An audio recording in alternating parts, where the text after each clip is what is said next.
Magandang umaga! Kumusta po? Narito po ulit ang update natin para sa lagay ng ating panahon. Ngayong umaga po ng September 1, 2025. Sa ngayon po ay patuloy pa rin natin na binabantayan ang sama ng panahon na nasa loob po ng PAR at meron pong nabubuo na panibagong sirkulasyon na malapit po dyan sa may Bicol region na humahatak rin ng habagat na nagdudulot ng mga isolated rain sa may Southern Luzon at Kabisayaan maging sa ilang bahagi ng Metro Manila at Bulacan.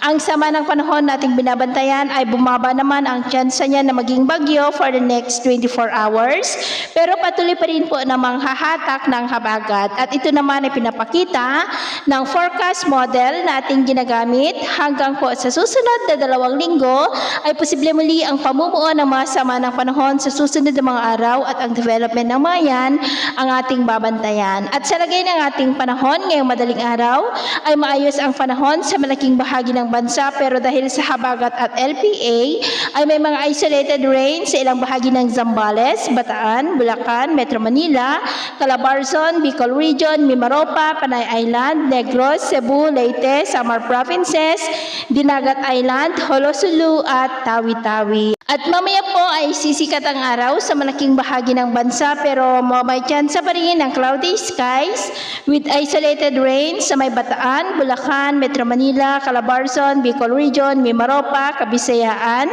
Surigao del Norte at Tawi-Tawi. At mamayang hapon, mas maraming lugar ulit ang makakaranas ng mas maulap na kalangitan with isolated rains. Kaya mag-ingat pa rin po tayo sa mga banta pa rin ng mga pagbaha at pagguho ng lupa. At sa atin naman pong mga baybayin, wala po tayong nakataas na namang gale warning signals, pero bayong pag-iingat lamang po kung papalaot tayo para mas makaiwas sa mga sakunang pangkaragatan. So, yun po ang latest update natin sa araw na ito. At ako po si James na nagsasabing sa kahit na pagsubok po na darating sa ating buhay, huwag po tayong mawawalan ng pag-asa. Thank you and God bless!